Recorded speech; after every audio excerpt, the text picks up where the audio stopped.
75వ గణతంత్ర దినోత్సవం వేడుకలు దేశ రాజధాని ఢిల్లీలోని కర్తవ్య పథ్లో ఘనంగా జరిగాయి. పరేడ్ ఆసందం అందరినీ ఆకట్టుకుంది.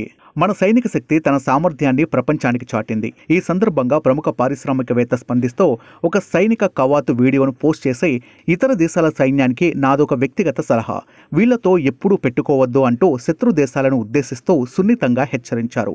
ఇప్పుడు ఈ పోస్ట్ సోషల్ మీడియాలో వైరల్గా మారింది. ఈసారి జరిగిన గణతంత్ర వేడుకల పరేడ్లో ఎన్నో అంశాలు ప్రముఖంగా నిలిచాయి.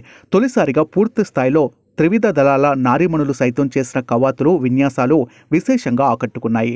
మనం ప్రదర్శించిన ఆయుధాలు అబ్బురపరిచాయి. దేశీయంగా తయారు చేసిన ఆయుధాలు ఒక పక్క, మరోపక్క నాగ్ క్షిపణులు, T-90 భీష్మ యుద్ధ ట్యాంకులు, పినాకా మల్టిపుల్ రాకెట్ వ్యవస్థ, డ్రోన్ జామర్లు, వెపన్ లొకేషన్ రాడార్ వ్యవస్థలు, నిఘా వ్యవస్థలు, వాహనాలపై అమర్చే మోటార్లు, BMP-2 సాయుధ శకటాలను ప్రదర్శించారు.